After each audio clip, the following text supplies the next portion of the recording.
1 8-ounce tub of regular Cool Whip. We poured in some melted cream cheese frosting and a little bit of sprinkles. You want to start off with a casserole dish. And now take some vanilla wafers,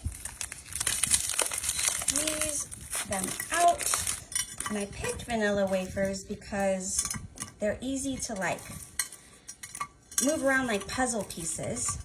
You can really use any kind of cookie or even a graham cracker if you'd like.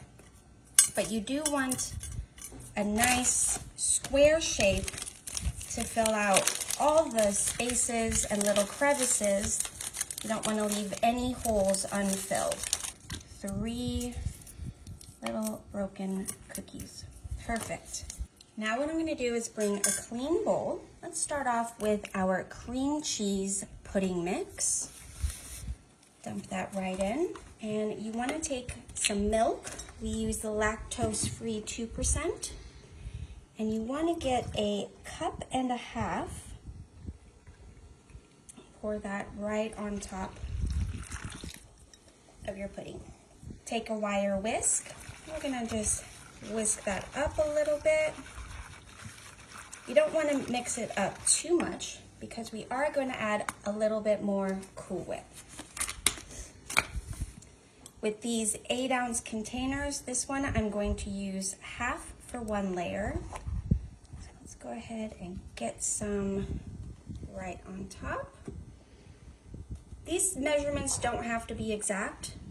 It's just going to add some creaminess to that pudding. Now let's go ahead and work that in with the pudding mix. This is already smelling very good. I'm very excited to try these flavors. This is a fun recipe I'm making for a Friendsgiving. Let me know if you guys ever do a Friendsgiving with family, friends, work colleagues.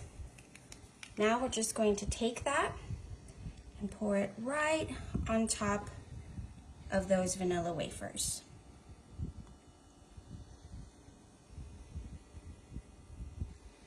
Perfect. Now let's go ahead and take some graham crackers. And we're going to do the same thing like we did with those vanilla wafers. We're going to place them right on top of that pudding mix.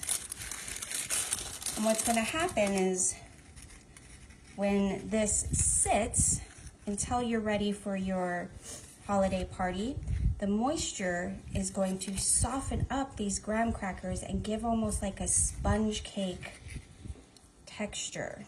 It's really delicious. I'm going to go ahead and move this bowl right in frame, and we're going to repeat that step, but with this layer we're going to do some butterscotch pudding. Dump the whole container. Again, we're going to pour a 1.5 cups of milk.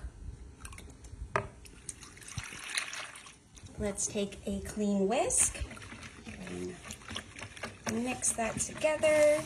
And now with the rest of that Cool Whip from the container, we're going to plop that right on top of our pudding.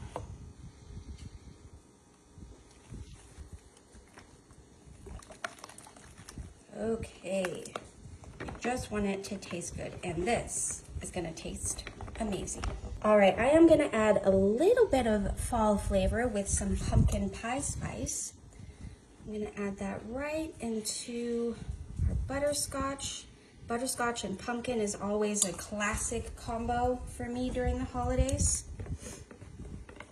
And this is a fun little no-bake twist for a classic Thanksgiving dessert. You know, I grew up on pumpkin pie, so hopefully this will be just as delicious. Let's go ahead and move our cake back into frame. And just like the other layer, I'm going to pour that right on top of those graham crackers.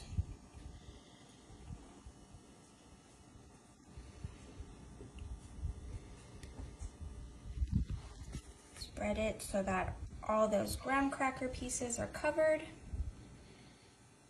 A nice layer of graham crackers, and press that right into the pudding mix.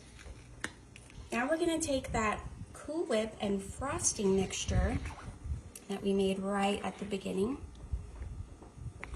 Just plop that as the final layer of our no-bake cake. If you've been watching my channel since the beginning, you know I love these no-bake cakes. They're always a crowd pleaser, and they're easy, quick, and very cost-effective to make.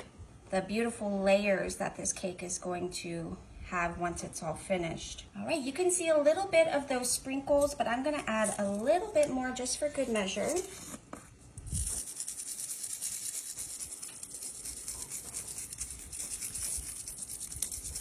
All right.